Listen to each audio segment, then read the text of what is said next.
ఇప్పుడు రాజగోపాల్ రెడ్డి రాజీనామా చేసిండు కదా, మళ్ళీ ఉప ఎన్నికలు వచ్చినాయి కదా, ఈ రాజీనామా చేయడం ఎంతవరకు కరెక్ట్ అంటారు?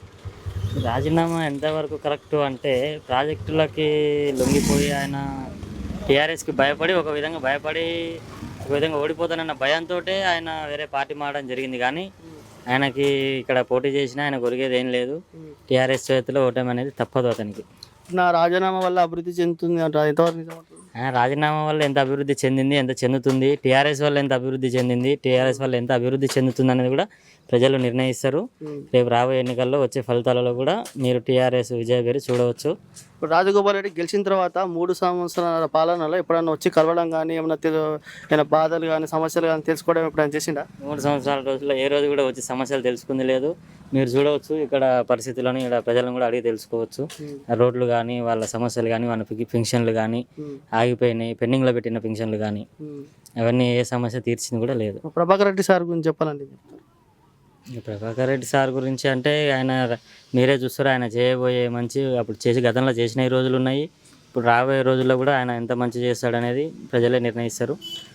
మొత్తానికి మునుగోడులో టీఆర్ఎస్ జెండా ఎగరబోతుందంటారా? ఇది ఖచ్చితంగా మొత్తానికి టీఆర్ఎస్ జెండా ఎగరబోతుంది మునుగోడులో భారీ మెజారిటీతోనే. ఇప్పుడు మునుగోడులో మళ్ళీ ఉప ఎన్నికలు స్టార్ట్ అవుతాయి కదా, ఇక్కడ బీజేపీ ఉందా, కాంగ్రెస్ ఉందా, టీఆర్ఎస్ ఉందా? ఇక్కడ బీజేపీ అయితే లేదన్న, టీఆర్ఎస్.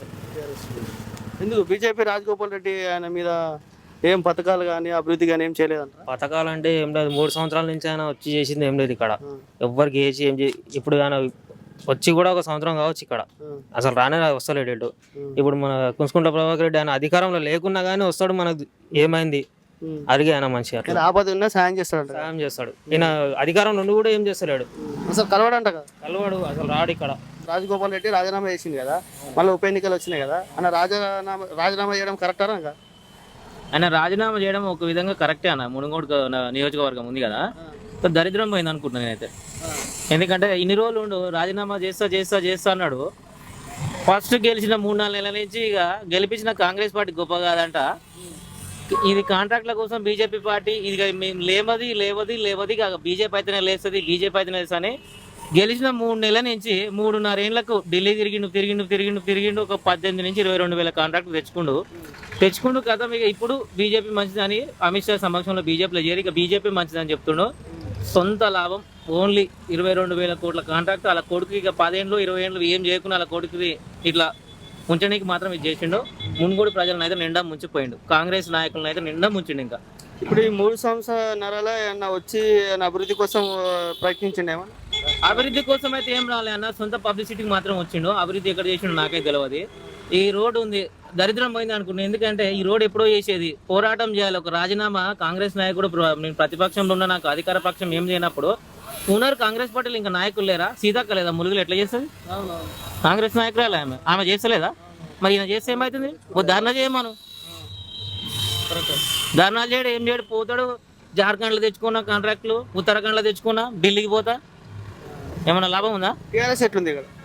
టీఆర్ఎస్ అంటన్నా ఫస్ట్ నుంచి ఇప్పుడు ఇక్కడ ఉద్యమం పార్టీ నుంచి స్టార్ట్ అయినప్పుడు 2014 కూసుకుంట్ల ప్రభాకర్ రెడ్డిని గెలిపించారు ఇక్కడ ప్రజలు. ఆయన గెలిచిండు, మంచి పనులే చేసిండు. వాస్తవానికి ఈ అన్నిటికంటే నాకు తెలిసి అంటే నియోజకవర్గం కాదు, నల్గొండ డిస్టిక్ లోనే హైయెస్ట్ నిధులు తెచ్చి ఆయనకున్నంత దాన్ని డెవలప్ చేసిండు. రాజీనామా చేయడం కరెక్టే అంటారా? అది కరెక్ట్ పద్ధతి కాదండి. ఆయన స్వార్థం కోసం, ఆయన సొంత లాభాల కోసం పార్టీ వీడి వేరే పార్టీలో పోవటం అదైతే కరెక్ట్ అనిపిస్తలేదు. ఏదో అభివృద్ధి కోసం రాజీనామా చేసిన అంట. అభివృద్ధి అంటే మళ్ళీ అదే పార్టీ రాజీనామా చేసి మళ్ళీ ఎలక్షన్ అదే కాంగ్రెస్ నుంచి మళ్ళీ పోటీ చేస్తే అది వేరుంటుంది.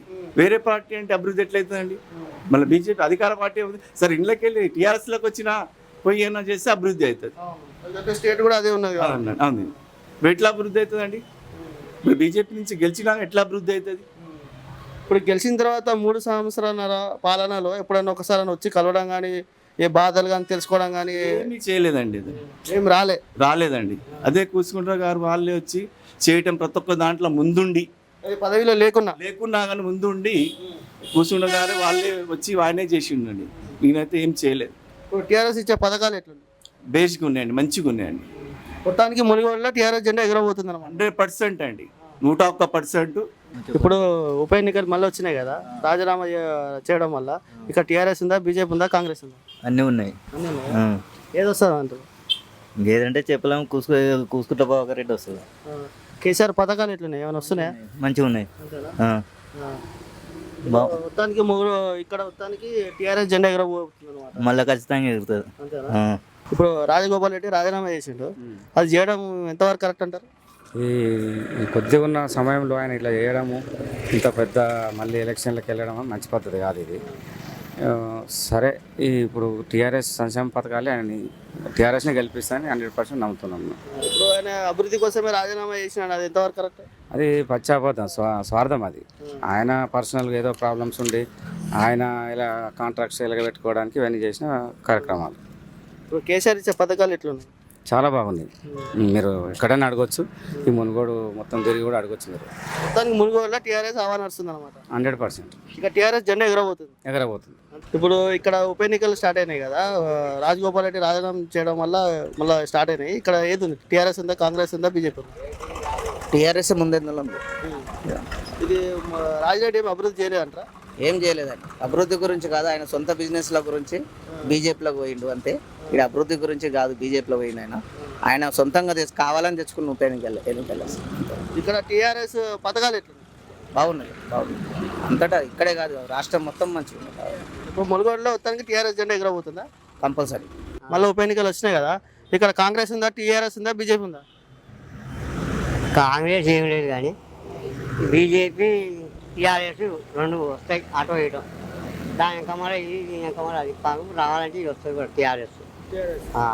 రాజగోపాల్ ఏమైనా నిన్న రాజీనామా పెట్టి అకస్మాత్తుగా కాకని ఇక్కడ రాజీనామా పెట్టి కూర్చులాడుతుంది. ఇక్కడక్కడ పెద్ద పెద్ద వాళ్ళకి లక్షల కోటి ఇస్తుండు, నా సొంత వాళ్ళకి ఓన్యం తోక కాల్చుతుండు అంతే. ఆయన ఏం లేదు, రుబ్బ ఇటుక రుబ్బుతా ఉన్నా ఇష్టం వచ్చి అట్లా ఆడుతుండు. ఇప్పుడు ఆయన రాజీనామా చేయడం వల్ల అభివృద్ధి చెందుతుంది అంటే నిజమేనా? ఆయన అభివృద్ధి ఇదే కనపడుతుంది. అభివృద్ధి ఆదేశుడు అయితే అందులో ఉండే చేయవచ్చింది ఆయన.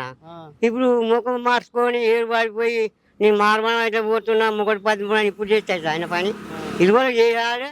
ఇప్పుడు రాజీనామా పెట్టుకుని అట్లనే ఉంది.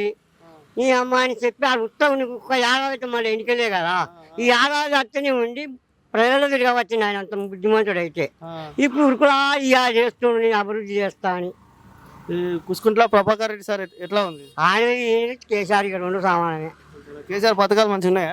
పథకాలు ఎందుకు చేస్తున్నాడు మాట కొన్ని బెడ్రూమ్లు అన్నాడుగా, అవి కొన్ని జాగాలు కట్టండి, కొన్ని జాగాలు కట్టలేదు. అనుకున్న వాళ్ళు అన్నీ చేస్తారు ఆ పని. ఒకటి చేస్తుండు, ఒకటి చేయడు అంతే. మొత్తానికి టీఆర్ఎస్ ఉన్నది. టీఆర్ఎస్ వస్తుంది. ఇక్కడ ఏది అభివృద్ధి చేసిందంటే టీఆర్ఎస్ బీజేపీ? టీఆర్ఎస్ బీజేపీ అంటే టీఆర్ఎస్ చేస్తుంది. రాజగోపాల్ రెడ్డి 3 సంవత్సరాలు చేసిండు, ఏం చేయలేదా? ఏం చేయలేదు. టీఆర్ఎస్ పథకాలు ఎట్లున్నాయి? టీఆర్ఎస్ అంటే వచ్చిన వాళ్ళకి వస్తున్నాయి, రాని వాళ్ళకి రావు. మొత్తానికి ఇక్కడ టీఆర్ఎస్ ఉన్నది. రాజగోపాల్ రెడ్డి రాజీనామా చేయడం కరెక్ట్ అంటారా? ఎట్లా కరెక్ట్? ఏ విధంగా కరెక్ట్? ఏదో అభివృద్ధి కోసం రాజీనామా చేసిన అంటాడు, అది ఎంత మాత్రం అభివృద్ధి అంటుండు, కుటుంబ పాలన అంటుండు. కేసీఆర్ గారు కుటుంబాన్ని మొత్తం పక్క పెట్టి కూడా గతంలో అలా భార్య పిల్లల్ని కొడుకులు పక్క పెట్టి ధర్నాలు, ర్యాలీలు, నిరాదీక్షలు, ఉద్యమం చేసి సాధించుకుని టీఆర్ఎస్ పార్టీ తెచ్చిండు. వాళ్ళ కొడుకులు ఎంత కష్టపడ్డారు, వాళ్ళ బిడ్డలు ఎంత కష్టపడ్డారు. కుటుంబ పాలన ఒక వంక తీసుకొని ఇవాళ మునుగోడులో ఉప ఎన్నిక అని చెప్పి వెళ్ళిపోయాడు. ఇప్పుడు కాంగ్రెస్కి వెళ్ళి నిధులు తెచ్చి చేయలేడా? అప్పుడు కాంగ్రెస్తో ఉన్నప్పుడు పనులు చేయలేడా? అదే ఇప్పుడు కాంగ్రెస్ లో కూడా సీతకు ఉన్నది, ఆమె చేస్తలేదా, అలా చేయలేడా అని జనాలు అంటున్నారు. అదే అంటున్నా. ఇప్పుడు ఎక్కడైనా ఎమ్మెల్యే ఉన్నప్పుడు ఏదైనా దేవచ్చు, ఎట్లయినా నిధులు అనేది మనం సృష్టించని నిధులు వస్తాయి. అధికార పార్టీతో మంచిగా ఉండి వాళ్ళతో మమేకంగా ఉండి వాళ్ళ దగ్గర అపాయింట్మెంట్ తీసుకొని తేవచ్చు నిధులు. మరి బీజేపీ నిధులేయడానికి వస్తాయి మళ్ళీ స్టేట్ టీఆర్ఎస్. అవును, మరి ఇప్పుడు టీఆర్ఎస్ నిధులు ఇస్తే ఇక్కడ పనులు జరిగేది. గతం నుంచి టీఆర్ఎస్ పార్టీ కేసీఆర్ మీద అభిమానంతో ఇక్కడ మునుగోడు ప్రజలు మొత్తం కేసీఆర్ పట్టం కడుతారు. ఒకటిసారి ఇచ్చారు, రెండోసారి ఇచ్చారు, మూడోసారి కూడా కేసీఆర్ పార్టీ అధికారంలోకి వస్తుంది. పదే ఒకటే మా కేసీఆర్ కుటుంబ పాలన అంటారు. కొంచెం నాకు ఇబ్బంది అనిపిస్తుంది. కుటుంబ పాలన అంటే వాళ్ళు ఎంత త్యాగాలు చేసిండు. లాస్ట్ 99% జీవితాన్ని పనంగా పెట్టి చావు బతుకుల నుంచి బయటపడి ఉద్యమంతో కేసీఆర్ తెలంగాణ సాధించుకోండు. వాళ్ళ కొడుకులు, వాళ్ళ బిడ్డలు, వాళ్ళ అల్లులు ఎంతో కష్టపడ్డారు. కుటుంబ పాలన ఎట్లయితుంది? ఇప్పుడు రాజగోపాల్ రెడ్డి ఏమంటున్నారంటే నా రాజీనామా వల్లనే ఇప్పుడు అభివృద్ధి చెందుతుంది అంటారు, ఎంతవరకు వస్తుంది? ఏడంగా వస్తున్నాయి నిధులు? రాజీనామా చేస్తే నిధులు వస్తున్నాయా? గతంలో సృష్టించిన రోడ్డు కానీ ఏది కానీ ఏదైనా ఫస్ట్ ఇచ్చినవే జరుగుతున్నాయి పనులు.